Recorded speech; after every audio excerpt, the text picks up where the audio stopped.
Hello বন্ধুরা, good morning. Welcome back to my channel my sweet Ronit. বলো সবাই কেমন আছো? আশা করছি তোমরা সবাই খুব ভালো আছো, আর আমিও খুব ভালো আছি। দেখো, সকাল সকাল ঘুম থেকে উঠে পড়েছে। উঠে দেখি প্রতিদিনের মতো আজকেও সমস্ত কাজ কমপ্লিট।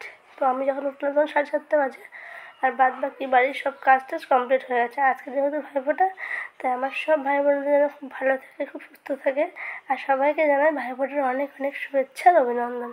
তারপরে ঘরে আসলাম, একটু বাইরে থেকে ঘুরে ঘরে আসলাম, এসে দেখি ঘরের এই অবস্থা। তো ঘর দরটা গোছগাছ করে রেডি হয়ে নিয়েছি। আর এদিকে দেখো, এটা কিন্তু হচ্ছে আগের দিনের ভাইফোঁটার আগের দিন রাতের ভিডিও, মানে শনিবারের দিন রাতে। এবার তোমার ভাইফোঁটার দুদিন ছিল, শনিবারের দিন সন্ধ্যাবেলা না বিকেলে লেগেছে, শনিবারও ছিল রবিবারও ছিল। যাই হোক, দুদিন আমার বড়মশাই যেহেতু রবিবার জন্মদিন, রোববারে ফোঁটা হবে না, তাই ওটা শনিবারের দিন রাতে নিয়ে নিয়েছে। ঠিক আছে। আর সকালে ঘুম থেকে উঠে মনটা প্রচণ্ড খারাপ, কী আর বলবো বন্ধুরা, মনে হচ্ছে এবছর আমার আর ফোঁটা দেওয়া হবে না। সেই কারণে প্রচুর মন খারাপ। বড়মশাই বললো তোমার ফোঁটা দিতে যেতে হবে না, শুনে তো মনটা খারাপ হয়ে গেল। বছরে একটা দিন, এই দিনটা অপেক্ষায় থাকি, তারপর যদি ফোঁটা না দিতে পারি কেমন লাগে বলো তো। যাই হোক, এদিকে আমার ননদ এসছে, আমার 3টে ননদ এসছে। আমার যেটা হচ্ছে 2 মেয়ে, এই যে এটা আর ওইটা, দুজনা। আর এটা হচ্ছে আমার ননদ, মানে যে এখন আশীর্বাদ করছে, এটা হচ্ছে আমার ননদ। আর বড়দি আর মেজদি আগে দিয়ে দিয়েছে। তো যাক, ওরা 3জনা, আমার ভাসুর আর আমার বরকে, দুজনাকে ফোঁটা দিচ্ছে। আর এদিকে আমি একটু রেডি হচ্ছিলাম বাড়ি যাওয়ার জন্য। তো ওদের ফোঁটা টোটা দিয়ে কমপ্লিট হয়ে গেল। তারপর আমি ঘরে এসে নিজে একটু রেডি হয়ে নিয়েছি। তো জানি না কি হবে, এখন যাওয়ার জন্য প্রস্তুতি নিয়ে নিয়েছি। কখন গিয়ে পৌঁছাবো তাও বলতে পারছি না। এই যে এটা আমার বরমশাইকে আর ভাসুরকে থালা দিয়েছে, আর আমার ওরা যে গেঞ্জিগুলো পরে আছে সেটা আমার ননদ দিয়েছে।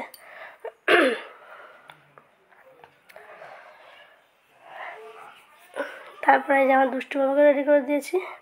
কিন্তু ওই যে বরমশাই বললাম থাকবো না, আমি তোমার দিয়ে আসতে পারবো না, তোমার যেতে হবে না, যেমনি বলো তেমনি কাজ। কোথাও একটা হাওয়া হয়ে গেছে, তখন ওটা হচ্ছে মেজো নন্দাই আমাকে বললো চলো আমি তোমাকে দিয়ে আসছি। তারপরে নন্দাই আমাকে দিয়ে আসলো, আর আমি গেলাম। কিন্তু এই বাড়িতে গিয়ে আমার প্রচণ্ড মনটা খারাপ, মানে আজকের দিনে যদি ফোঁটা নিয়ে দিতে পারি না, খুব খারাপ লাগে। তারপর গিয়ে দেখি বৌদি পুজো দিচ্ছে। আর এই যে আমার বাবা বাড়িটা একটু তোমাদের সঙ্গে শেয়ার করলাম, আমার বৌদি সেলাই করা একটা সেলাই মেশিন।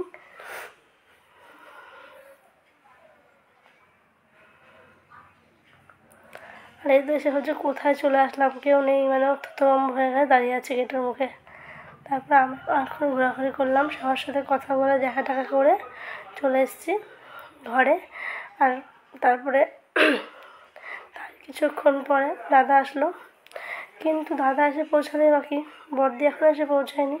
দেখো আমাদের বাড়ির সামনে রাস্তা আছে, খুব সুন্দর রাস্তাটা, আর বড় একটা মাঠ আর রাস্তা। তারপরে আমাদের বাড়ি। অনেক দিন পর বাড়িতে আসলাম, প্রায় 6 মাস।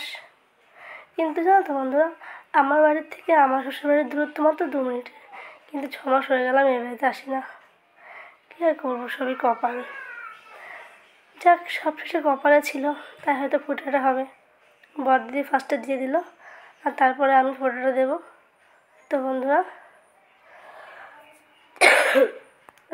আজকের ভিডিওটা এইটুকুই। যদি ভিডিওটা ভালো লাগে ছোট্ট একটা লাইক করে দিও, আমার মিষ্টি পরিবারের সদস্য হয়ে যাও। আর তোমার সুন্দর হাতে একটা সুন্দর কমেন্ট করে দিও। তোমাদের ছোটো একটা লাইক আর ছোটো একটা কমেন্টই আমাকে ভিডিও বানাতে অনেক মোটিভেট করবে, আরও ইচ্ছা করবে যে ভিডিও বানাতে। কী বলতো, কষ্ট করে ভিডিও বানাই, যদি লাইক কমেন্ট না পায় না, ভিডিও বানানোর মোটিভেটটাই নষ্ট হয়ে যায়, আর মনে হয় না যে একটু ভিডিও বানাই। তোমরা প্লিজ একটু সাপোর্ট করে পাশে থেকো।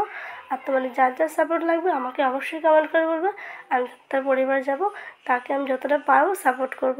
আমরা যদি একে অপরের পাশে না দাঁড়াই তাহলে কেউ কিন্তু কখনোই এগোতে পারবো না। তো প্লিজ বন্ধুরা আমাকে একটু সাপোর্ট করে ভালোবাসা দিয়ে পাশে থেকো। আজকের ভিডিওটা এখানে শেষ করছি, ভিডিওটা আর বড় করলাম না। সবাই খুব ভালো থেকো, সুস্থ থেকো। আবার দেখা হবে আগামীকাল নতুন একটা ব্লগ নিয়ে তোমার সাথে চলে আসবো। ঠিক আছে বন্ধুরা, টাটা, বাই বাই।